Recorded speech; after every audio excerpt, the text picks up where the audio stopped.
Knox has resigned from the planning commission and will be looking for someone to take his place. And it was a very big contributor to the planning commission, and indeed he will be missed. I would suggest we send a letter of appreciation to him. The board met in an executive session tonight regarding two matters, a personnel matter and a police labor matter. And I believe that is all that I have with respect to the chairman's report. Is there any, our two people that are here tonight, do you have any public comment to make? There is no public comment this evening, so with that, we'll move into our emergency services report, which is review in the streaming field is number 7. Our fire marshal will give us the report for, which one is it tonight? Goshen and Malvern. Malvern and Goshen, and also will update, or at least summarize what happened with respect to the incident on September 19th at Bellingham. Starting with Malvern Fire Company, their EMS statistics is that in August they had 35 calls. They had 5 basic life, 3 transports, and 30 ALS, which is advanced life support, with 18 transports. Goshen Fire Company, monthly operations for September 2018. This is for East Goshen only. For the fire division, there were 24 calls. For the fire police, there were 17. And for EMS response for East Goshen, there were 187. They have a fairly accurate report that shows a lot of man hours and a lot of interesting things, if anybody is interested, to show how many hours it takes to do all of these calls. I then would like to address, if I could, a little bit, a situation. I was hoping the chief would be here tonight. September 19th, we had an active shooter at Bellingham. Everybody pretty much is made aware of what happened throughout the evening. The problem was, standing back and looking at it, the call had so many moving pieces and numerous townships involved that it took everybody a while to figure out what was going on and the next course of action. I think that happened very quickly, but once we did find out that we may potentially have an active shooter, between Mark Miller, myself, and Kevin Miller, who is our emergency management coordinator, we all agreed, and Mark got a hold of John Oldschul, and I believe that a little bit after 9 o'clock, John sent an email out through Constant Contact for anybody that has signed up for it, that there is an incident at Bellingham, please shelter in place, make all provisions to keep your family safe, etc., etc. I don't know the exact words, but what it is, ladies and gentlemen, this is a warning. This is a warning signal on something that is becoming a little bit more frequent with some of the temperament of some citizens. And our problem on a township level is we gave John authority to go ahead and send that out. He sent it out probably, my gosh, 10 minutes after Mark got a hold of him, maybe 15. But it went out to, John, how many people? Probably about 2,600.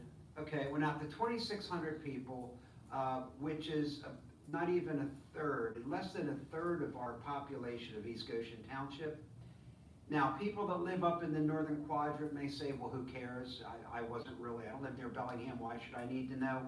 Well, we got a problem because we have cars and motorcycles and bikes and all different kind of stuff. The incident can go from the northern quadrant to the southern quadrant in a matter of 5 minutes. As it was, the incident started out in Downingtown, or West Bradford Township, came to East Goshen, and went back to the Bradfords again. So I'm really calling out to the public, please sign up for our Constant Contact. John did a phenomenal job. Ricky has access to do it. We have adequate staff that can get the word out on any particular matter within probably a half an hour of when the order is given to them. But we need people for it to go to so that our residents get the safety information as soon as possible. That goes along also with Ready, Chesco, and some of the county things you can sign up for. The problem with the county is I believe there was a glitch on the system, and some people didn't receive calls till hours later. There was a little bit of a mishmash. I'm not going to address that because I don't work for the county. I am going to address the fact that East Goshen Township has 2,500 people or so that got the message of a potential murderer running around our township. I would like to see that go up to 80-some hundred, which is almost every resident in East Goshen Township. It's extremely easy to do. If you can't do it, you can call any of our township staff or call any of your supervisors that you know, and we will walk you through it. The situation was taken care of. The fellow did eventually take his own life, but the SWAT teams and the police department coordination was phenomenal because of all the bits of information coming in. The township here, a township there, he could be here, could be there. They really siphoned out the information as quickly as they possibly could. And I'm only talking for East Goshen now. I know that the quadrant in East Goshen where there was a suspect of somebody was very well staffed by SWAT and or other officers from many other departments. East Goshen Elementary was the staging area for the fire company and EMS. And the press, we eventually sent the press to the township building just to sort of get them sort of out of the way of the police. So all in all, I think the fire companies and the EMS, once the chief is here and gives the final report on it, some more icons may fall into place, but please sign up for the township website for the constant contact. Mr. Chairman, that's all I have.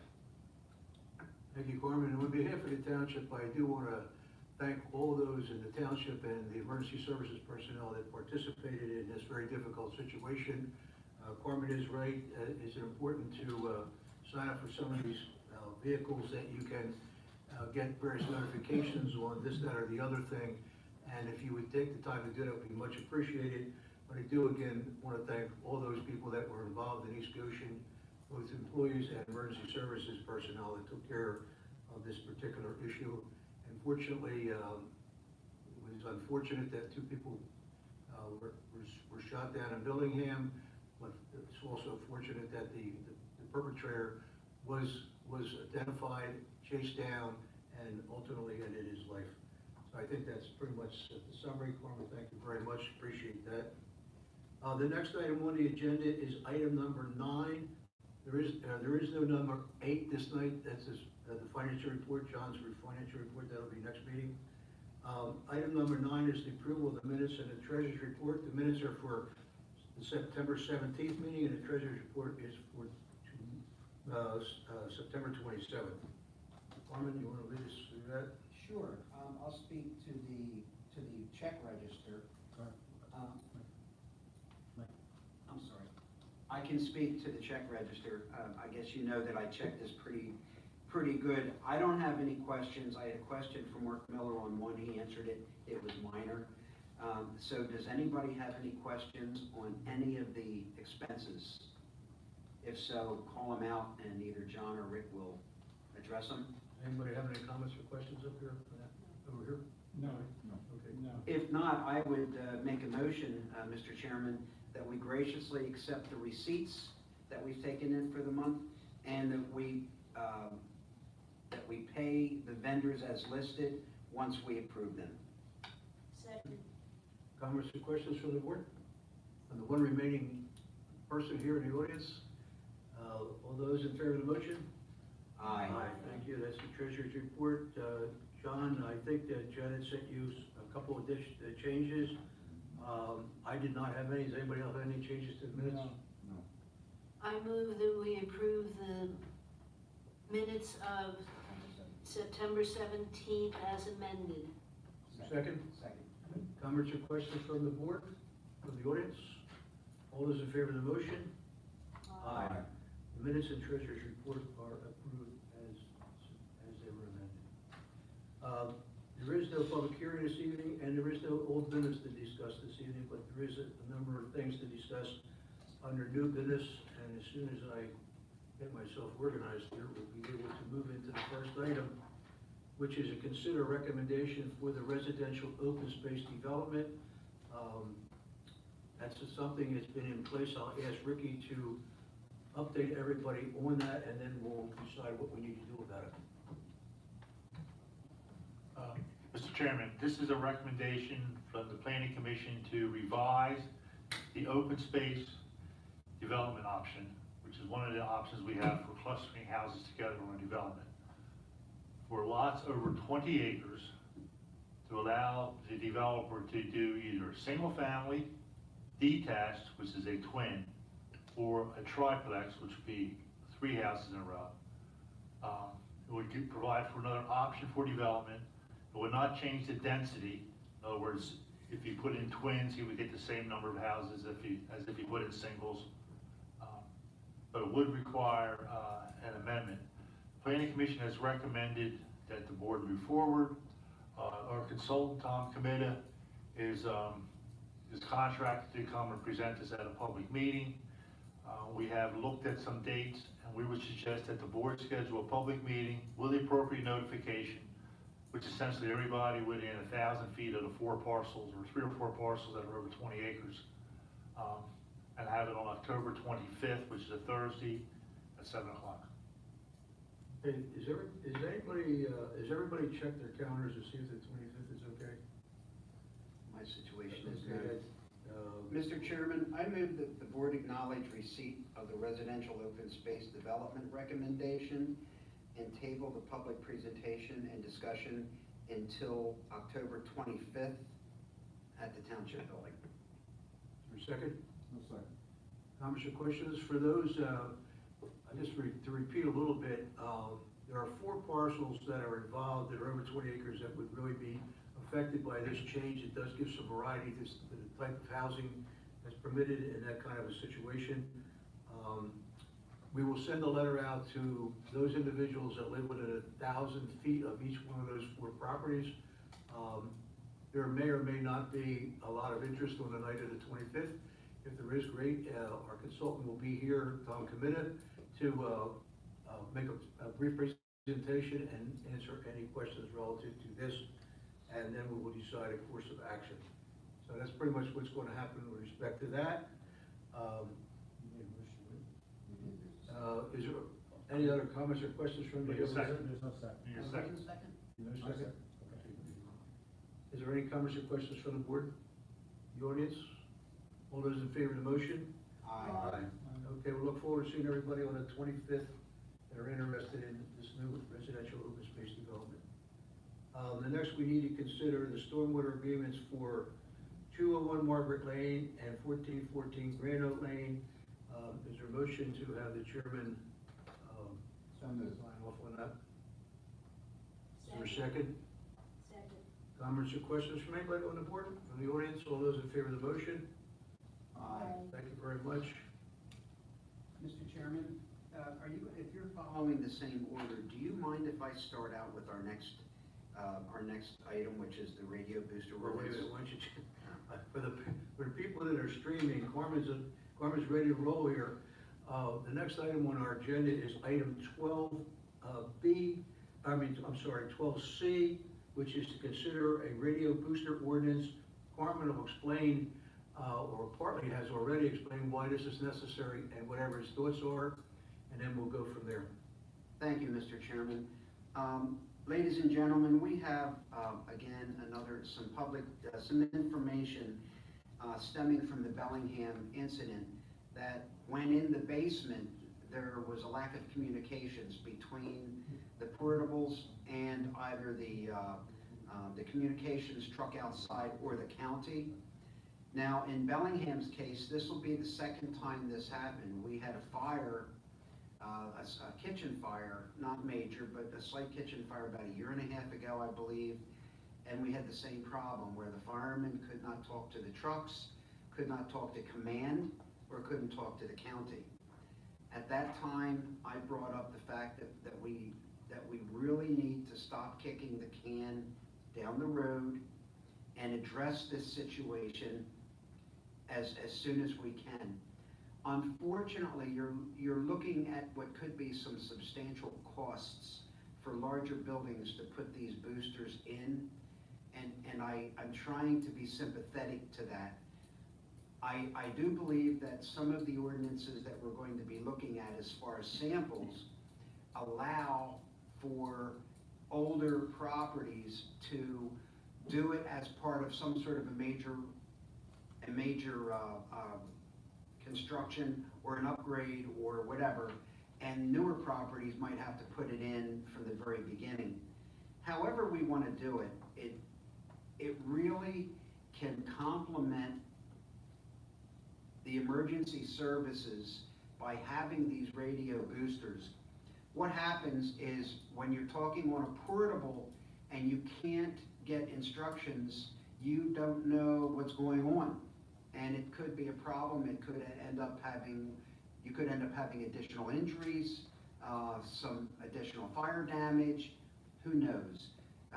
The boosters are expensive. I don't know how much they cost. I can't speak to that.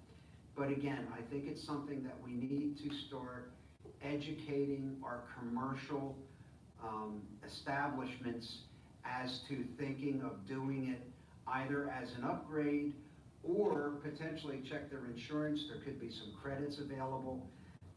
But again, I'm going to ask that this board be a little bit proactive on this. This will be the second or third time it happened between fire and police. And I sure as heck would not like to have an additional injury or damage happen because of lack of communication. Okay, thank you, Corman. I would suggest that the board might want to consider doing this. We do have a copy of the, county has an ordinance that they have available to us to kind of plug in numbers if you agree with what their suggestion is. I would note that at the very end of this, for those who haven't otherwise needed to upgrade, you need to pick a date at some point in the future that all buildings that are required to do this, they do it by that particular date. I would suggest if you want to move forward, that you might want to pick the date of December 31st, 2019, that anybody that hasn't otherwise had to update this, that all buildings that fall into the category needs this type of a system, the update be completed. I'm not following. The At model the ordinance says very end of it's for new construction or for additions greater than 20%. Anybody that's on the list that must have this type of system, that if you go back to the last page, you'll see the last under section 3X6.7, existing buildings and structures that are left over that need this type of a system have to have it in by some date certain. But that's under construction. Yeah. That's buildings under construction. No, the last paragraph, and it does say it applies new, existing buildings, or buildings with a permit's been issued. It's very similar to the ordinance that we at the boards, requirements that you have to have smoke detectors in your building. If your house was built in 1955, there was no requirement to have smoke detectors. Under the police powers, because it's health, safety, and welfare, the municipality can impose an ordinance that requires thou shalt have smoke detectors in each bedroom and on each floor, and the board has done this. I would suggest that the board wants to move forward is that the staff be directed to prepare the ordinance, consult with the solicitor to find out, come up with this date, because as Marty suggested, some of these systems may be a capital improvement for some companies, so it's kind of hard to just tell somebody they have to put in a very expensive system in the middle of the year, but if they know about it in advance, they can get it in their budget for next year. It makes it much more palatable. But I would suggest that if the board wants to move forward, that we ask the staff to develop the ordinance, come back with a recommendation, proposed ordinance, and I would think we should be able to get the draft back to you by the first meeting in in November, which would be like November 13th, I think. Marty, was that your rationale for picking, like, giving them a year so that they can put in the budget and so forth? Yes. Okay. My comment on that date, and I appreciate the forethought about that to allow entities to plan, but at this stage, we're already nearly finished 2018, and if they're on a calendar year budget, their 2019 budget is well underway, and we may want to consider a date pending legal advice that extends a bit beyond December 2019, so that it can reflect, orderly expenditure budgeting for those entities that may be involved in this. I have no problem with that. I can't speak to companies other than a personal budget, but I understand that some of these systems could be $30,000, $40,000. I mean, I'm just hearing guesstimates, and a lot of companies may just not have that sitting under their pillow, like Shane and Company over there. Regardless of whether it's a year, 2 years, I'm fine with anything, but we just need to get closure on it. Get it started, and I don't care whether it's 1 year, well, sooner the better, but Sure. I don't want to create a financial hardship for a company. But we just need to deal with it and get it enacted, you know? Complete agreement. I threw the date out there only Oh, because yeah. I thought of I that. understand. And however, I think we should take Recky's suggestion, and when they come back with a draft, if they think there's a date that's more, a better date than the end of 2019, maybe March or Yeah. June of the next year, that's fine. But I think that we've been through this now a couple of times, that it's very hard to justify the police or fire not being able to communicate with the people inside a building. That can be a really serious problem. And I think if we all agree with that, then we accept the words that Rick put up there with respect to authorizing them to move forward. And with that would be what they think is an appropriate date for us to have this wrapped up by. Is there a motion to that effect? So moved. Second. Comments or questions from the board? From the audience? All those in favor of the motion? Aye. Thank you very much for Thank that, you, Norm. thank you, board guys and gals. Appreciate your update, Corman, thank you very much. The next item on the agenda is item 12D. That's the consideration of the appraisals. Has to do with the Payway Point Trail, and I'll ask Ricky to summarize that quickly, and then we'll have a discussion about it. As part of the Bailey Pike Trail process, we need to acquire right of way. Because we're dealing with state money, we need to follow PennDOT's guidelines and recommendations, or guidelines and regulations. We've solicited proposals for appraisals. I think there's like eight, 9 properties. Some of them will be strip appraisals, some of them will be full appraisals. We made a value judgment based on which ones we think we may have issues with, and the other ones we think that the property owners may be more receptive. But we have talked to our solicitor, and we would recommend that the board accept the proposal from Kyle, Lynch and Company in the amount of $29,000. They have a 45-day turnaround. They are a well-qualified firm. They are probably one of the, based on our solicitor's conversation with our solicitor, they are probably one of the premier appraisal firms in the area.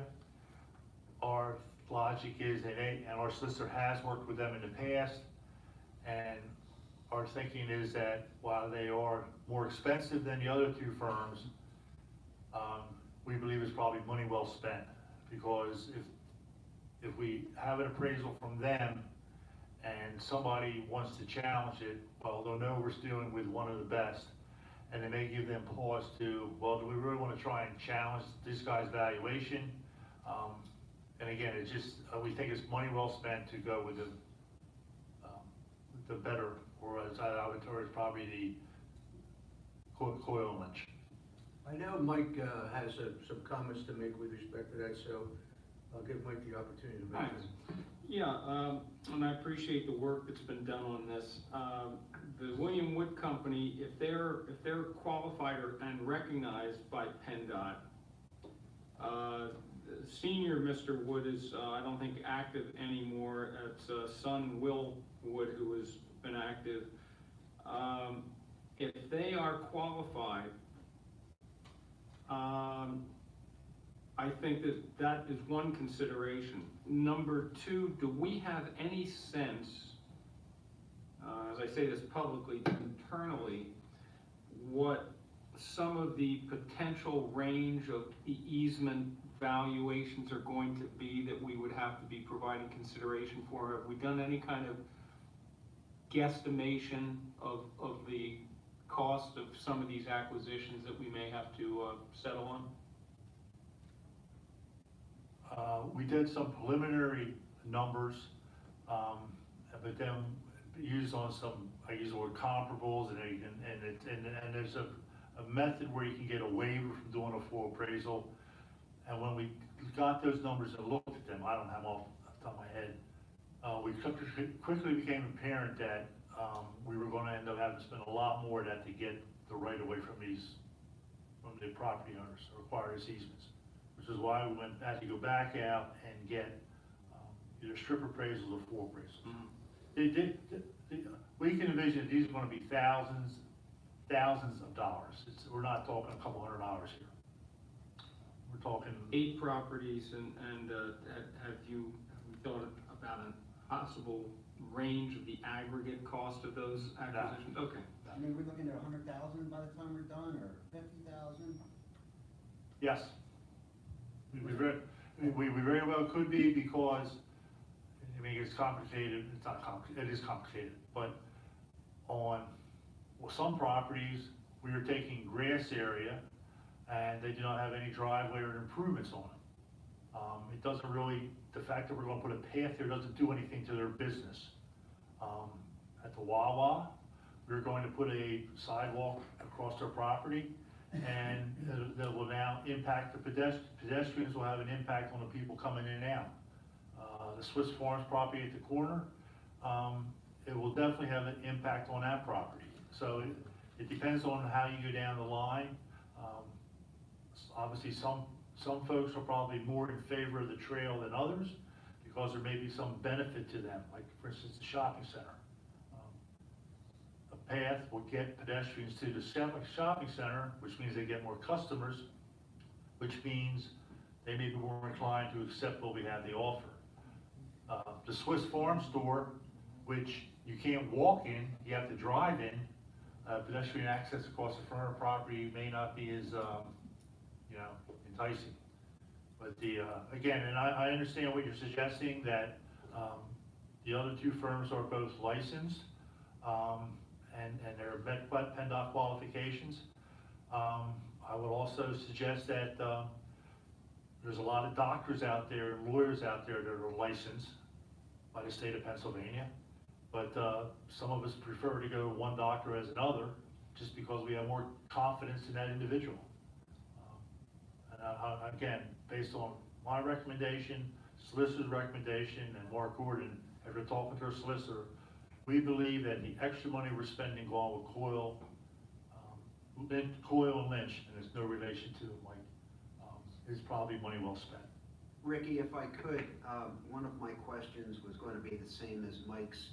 If we have an appraiser that is under 6,000 and qualified, why not? But I mean, I will say this for the record, Rick and John typically are not people that like to go out and spend township money.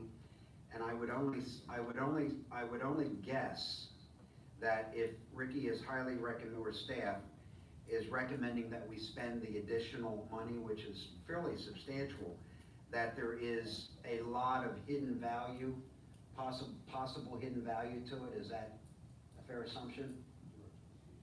Yes, and I think it's that you can see that by, if you look at the proposal we received from each of the firms. The Coyle Lynch proposal is very specific, very outlined. The other firm, Indian Valley, is a little thinner. Bill Wood's firm is an email, and we have used Bill Wood in the past. He does a a very good job for relatively, I use the word simple type projects. I have an utmost confidence in him for that type of projects.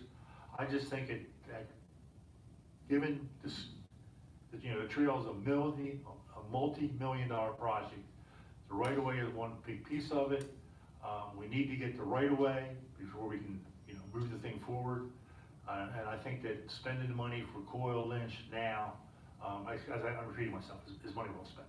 Well, Mr. Chairman, based on what our manager states, if the motion is needed, I would gladly make a motion that based on the recommendations from our manager, that we ask staff to proceed with the final documentation for Coyle Lynch and Company to do the 8 properties required for the acquisition work for an amount of $29,000 plus or minus, because there could be a couple of, I think they mentioned that there could be a couple of small hourly add-ons or something.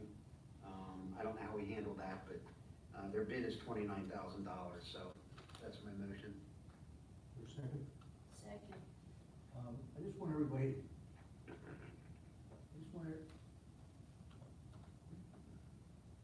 I just want everybody to know that when I was looking at this, I ended up with some questions, and I decided it might be a good idea to talk to the manager about this, knowing that there's a radical difference between the pricing. It goes from $5,600 up to $29,000. And then one in the middle is about halfway in the middle, as a matter of fact. When I first talked to Rick, it seemed like you wanted to do, obviously, the least expensive possible. The problem with that is that if you go to court, you can't, if you then choose to use Coyle Lynch and Company to go to court to process everything through court, they can't use William Wood's information. They gotta go get their own information. So the question, so I asked Ricky, I said, how about if you go back and revisit with the solicitor to make sure that William Wood might be the one that we wanna take because it's the lowest price. He did that and explained exactly what he did, and he came back with the recommendation for the $29,000. Now, I want everybody to bear in mind that we are expecting to go to court on some of these because of the reasons that were stated. However, the numbers that are here are only to get the easements and do not include the court time. That's another expense that's going to go along with it. So there'll be more expense associated with this if any of the 8 properties decide to take us to court to appeal the assessment, or what we're offering with respect to the assessment. So that's the full story. So Ricky did a lot of exercise today on trying to get this thing down to what is the best, what they believe is the staff believes is the best situation for us, and that's why they recommended it $29,000, and that's the motion on the floor. Does anybody else have any comments? Do you know what, Dave? Coyle Lynch and Company? David, you're not on, or you're blinking, one or the other. It's not. Just a simple question, I'll talk loudly. Anyone, I was just looking quickly at the Coyle Lynch and Company, their hourly rate for testimony, the other 2 included, I'm trying to see. It's $300 an hour for Mr. Coyle, and a fellow by the name of John Egan or Mike McDevitt is $225. And that wasn't in there, we got that separately.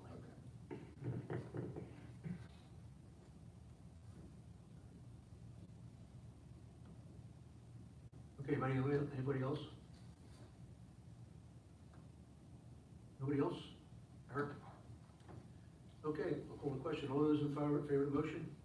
Aye. Unanimous, John, thank you. That's a little bit more complicated than it would seem. Hopefully, we don't have too many of those people for the court. The next item is item number 12E. That's a consider amendments for the non-uniformed employees with respect to their defined contribution plan. John, you wanted to talk about that? Sure. The non-uniform defined contribution plan document sets the minimum contribution to the non-uniform defined contribution contribution pension plan at 5% per year. We fund the pension plan based on state aid that we receive every September. We did receive the check a week or two ago. Based on my math, there is more than enough to overfund both the firefighters defined benefit plan and the non-uniform defined contribution plan. So I'm recommending, this would be for the third consecutive year that we set the contribution rate at 5.5% of compensation for non-uniformed employees. The reason we have to do this as formally is because whereas you can always put extra money into a defined benefit plan, you can't put extra money into a defined contribution plan. So we'll still put any leftover money, and there will be a substantial amount of leftover money into the firefighters plan. John, it's my recollection, we did the same thing last year. As I said, this is the third consecutive Third year year. we've done this. Mr. Chairman, I move that we adopt Resolution 2018-61, amending the East Goshen Township Non-Uniform Defined Contribution Plan Pension, Defined Contribution Pension Plan for 2018. Is there a second? to Second. that? John, you need the whole, you need that whole information about the non-uniform defined contribution plan, pension plan. You all right with that motion? Am I okay with that motion? It was poetry. No, it was perfect. I wrote it. Is there a second? Yes, Jim, second. Janice seconded. Is there comments or questions from the board? Eric? All those in favor of the motion? Thank you very much. The next item and last item under new business is the cleaning bids for a number of our buildings. There is a recommendation here to accept the third one in the list, which is about $16,000. I can understand, Rick, why you didn't pick number one. I don't think I could figure out why you didn't pick number two. I can answer that. I came armed with documentation. Okay. The second lowest bid is from our existing cleaning contractor. These are pictures of the dirt that was left on the locker room floor last week. This is a picture of the dirt that was left on the front lounge last week, front lobby. This was the dirt that was left on the floor of the lunchroom last week. This was the dirt that was left on the second floor bathroom last week. I see it in the memo here, John. You got me. I think you got my point, You got me. I think we got your point. I didn't know you were going around looking at dirt now, John. Is that part of your job spec? Is that part of your job spec, John? I think one of those was my boot. I feel guilty now. At any event, they are recommending that we take RJC, Service Master. I would, my personal opinion is that we take their recommendation in this particular case because it looks like they did a pretty thorough job analyzing this. So if there's a motion to that effect, I'd appreciate Mr. it. Chairman, make a motion that the board award the contract to the third bidder in line, which is RJC Incorporated Service Master, and the amount of $1,350 a month and $16,200 a year. This is for the township, municipal, and district court.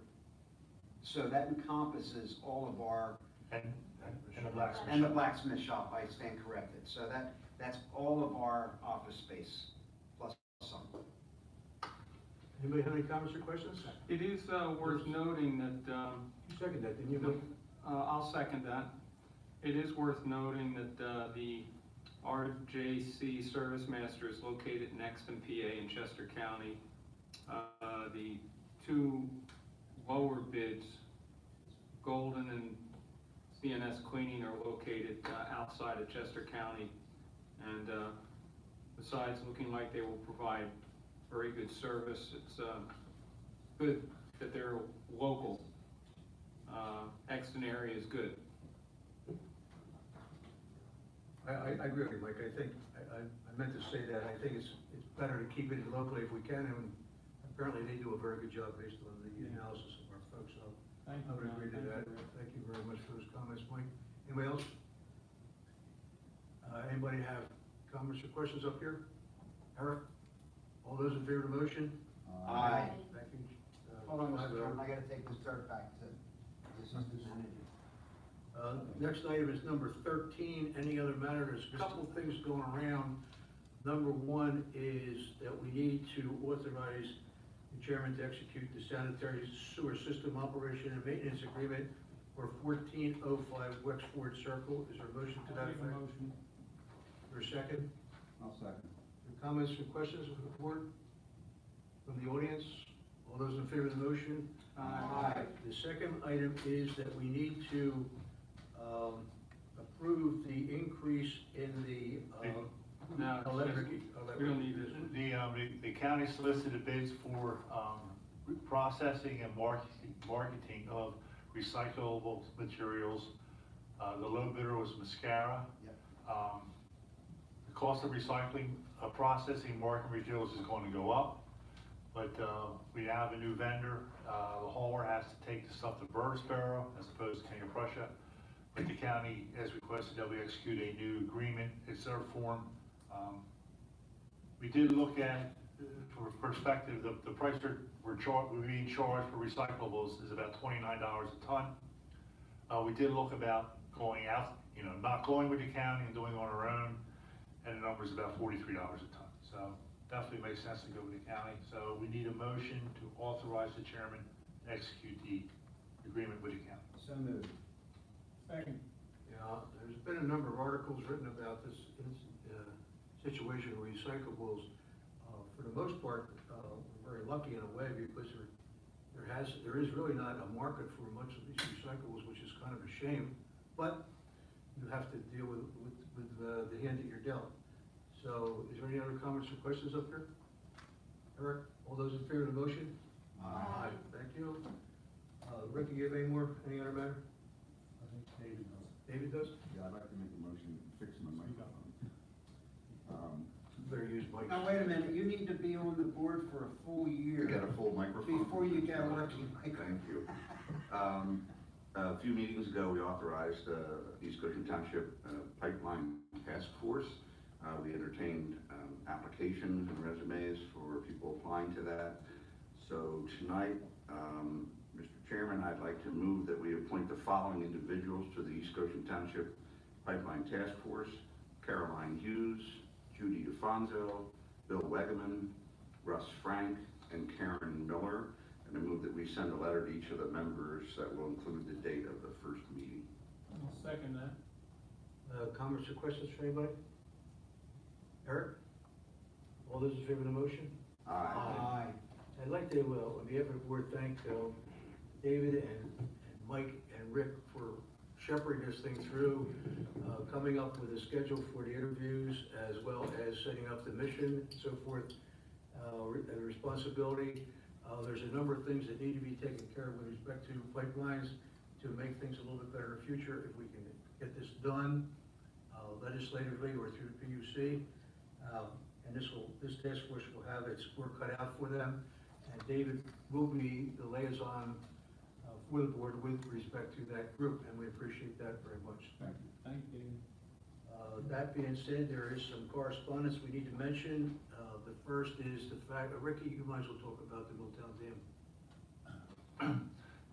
With respect to Milltown Dam, as the board may be aware, we asked and received permission from the Department of Dam Safety at DEP to conduct a phased lowering of spillway. And we did this in order to determine where the stream was going to be located. So we did 2 phases last year. We did the 3rd phase beginning of this year. That work has now been completed, and we've filed a completion report with DEP, and they have accepted it. Great. So that's the first step. Good. The second one is a notice of, well, I guess it's good news. If you recall, West Goshen Township, the sewer has been in dispute with EPA over the permit limits, specifically for phosphorus. So they have come to a settlement agreement, and it's a permit number that we can live with. But as part of that process, they are now going to have to apply for a Water Quality Management Part 2. And as you know, when you apply for permits from DEP, you have to notify almost everybody you can, everybody's affected. And last but not least is we got a clean letter from the Auditor General on our liquid fuels audit. kudos to John, Sue, and Barb, to take care of that. And last but not least, on the November 13th, the board will have a conditional use hearing for a daycare center on one of the few vacant lots that's left in the township. This is a lot on the south side of Wilson Drive, between the Comcast building and Calico. That's where Mike's favorite pole is. By the pole, yeah, there's a company that wants to put a daycare in there, and given what's around it, I suspect it'll be very successful. And Can hopefully we, we'll be able to clean up some of the litter. Can we get Marty entered in there for at least a year? Oh, don't worry, Marty, I'll come over and play again. Go, Michael. Great to be the king, isn't it? I got a question for Rick with respect to the West Goshen situation. If they were able to get everything through the process, and they're able to do what they want to do here, what is the financial impact to East Goshen and subsequently the residents? I can answer that. John can answer this. It's already absorbed. It's part of those are in the bonds. It's paid for from the bonds. So right now, we're tracking for the total cost of that project to align almost perfectly, once you add in the interest, to align almost perfectly with what we borrowed. So we've already absorbed that cost. So it's gonna be right there. I thought that when we did the bond issue, we accounted for a substantial additional amount of dollars for the possibility of this phosphorus really raising. I mean, the settlement agreement cost. it was still expensive. I mean, it pretty much came out to that worst case scenario. I didn't realize that, because I thought there might be some savings, whether we could either I refund mean, the bond. there's, to that. no. Okay, okay. There are contingencies built into some of these project costs, and when the final invoices and change orders come through, I mean, West Goshen seems to be pretty confident there'll be money left over, but I'm not counting on that. But based on our meeting that we had with West Goshen last week, like what we have in the kitty right now compared to what their project costs are almost perfectly aligned within like $10,000. So. Michael, my understanding is that what they agreed on a negotiating factor, that doesn't give West Goshen a lot from, Oh, okay. they almost got what they wanted, but this puts it to bed, and I think it takes away some future consideration of legal, you understand? Yes, I do, yeah, I appreciate that. But Rick, did you have something to add to that? I mean. No, I think the good news is that what they've issued DP is an interim permit. And the good news about interim permit is they can no longer add stuff to it while it's in effect. So, they were trying to get down to 0.04 milligrams of phosphorus. They have a goal to try and get to 0.04, but, and they're fairly close, but, and it's also based on the seasonal requirements, which works to our advantage. But the folks at West Goshen were very happy that this thing has been put to bed, and we can stop spending money on lawyers and get to in the sewer business. On behalf of the board, I want to thank John and his staff for the excellent work they did on the liquid fuels fund. It's a lot of work, and we get the money, but it's still a lot of work to get the money. So I want to thank John and his staff on behalf of the board. Rick, I'm not sure if I heard it dates right, but with respect to the daycare, there's a 4-step process that has to go through here, which has to do with various meetings. It will end up with a conditional use hearing at the board on November 13th. Yes. With that, we had a resident arrive on the scene.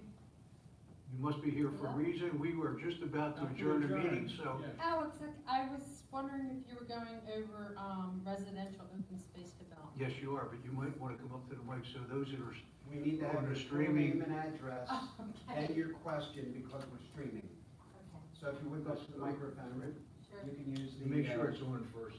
Give it a tap and make sure it's not, I'll come up there. Okay.